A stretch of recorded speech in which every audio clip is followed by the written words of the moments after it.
Are you familiar with an instance a few months ago in which Susan B. Anthony list, a topic that came up in a slightly different context a few minutes ago, ran a couple of ads dealing with two prematurely born babies who survived, Charlotte Ryan and Micah Pickering?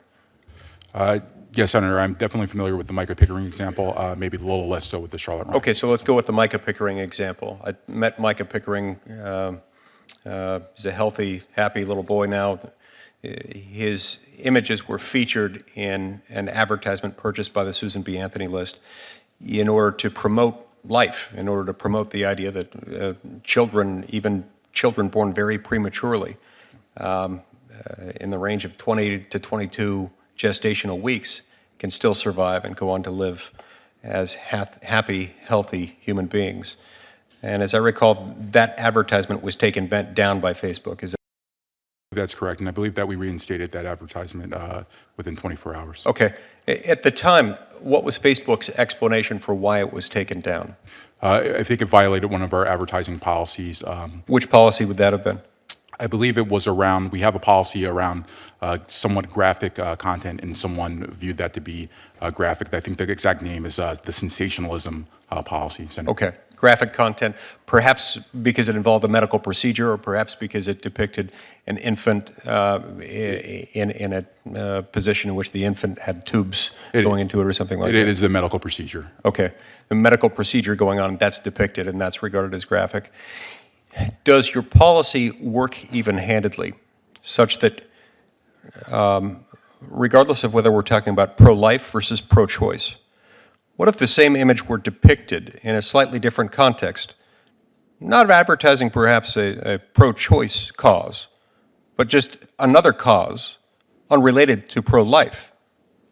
For example, what if that same image of Micah Pickering, or series of images, had been used in the context of an advertisement designed to focus on the dangers associated with drug abuse by a mother carrying a child?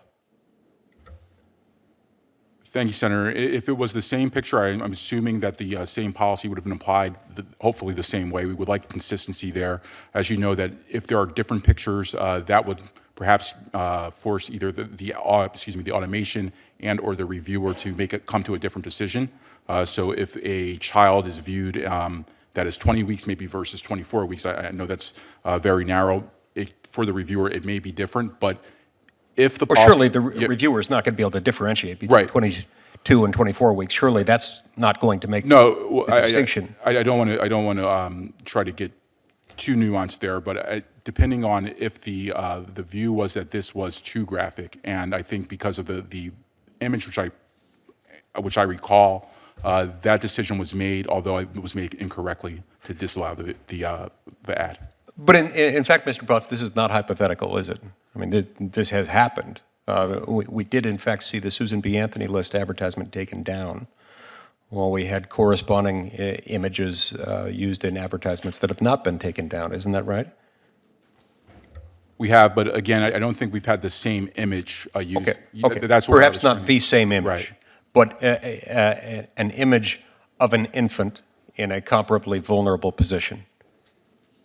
And I think Senator, I think it all turns on the word comparably. I think there were similar images, but not the same image, so it makes the comparison a bit more difficult. But if they were the same image, I would expect them to have both been taken down by that same reviewer with a misapplication of our policies. And what explanation can you provide for me as to why one might have been taken down and the other not?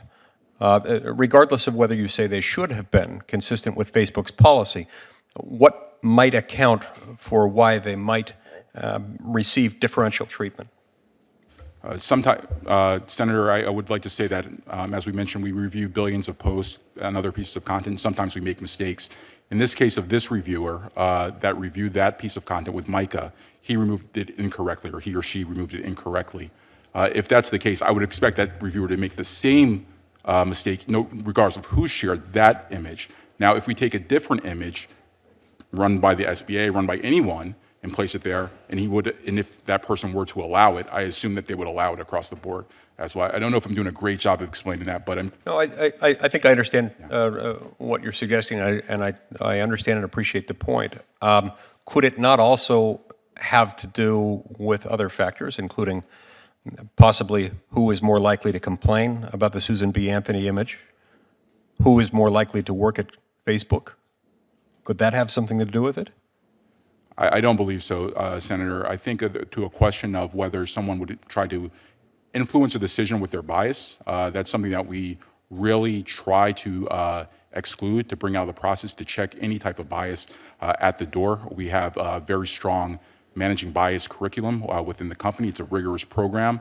I've never been in a position where I've written a policy or made an enforcement decision or sat with a product team building an engineering product where someone asked anyone's political affiliation or whether they were pro-life or pro-choice. Again, this one seems like a mistake that I would expect it to have been made no matter who posted it. Okay. The chair has politely and gently reminded me that I'm over my time limit. I'm going to want to get back to this later and got to go cast a vote. I do think it's worth mentioning here that it is something I consider a mathematical impossibility that there isn't a subjective component to this that involves who is reviewing it. You can't entirely mechanize this. You can't program it into an AI a feature to monitor this. It seems to me mathematically impossible to suggest that there isn't some subjective judgment calling going on, and that some of that might not be impacted by who works there. Now, Facebook is a private company. I differ from some of my colleagues in the approach I take to this. I don't view you as a public utility. I don't view you as being owned by the government. But some of my colleagues see it differently, and so it's why it's important for us to flag this. As long as some of my colleagues see it that way, I think this is something that your company ought to focus on and ought to try to work to resolve. We'll get back to that later. Thank you, Madam Chair. What about the kind of environment that allows someone to say abortion is terrible or abortion is a fundamental right? Is that equally important? Those conversations happen on Twitter every day. They do. And are you suggesting that they are treated in an ambidextrous fashion? We strive to do that every day, yes. You strive to do that.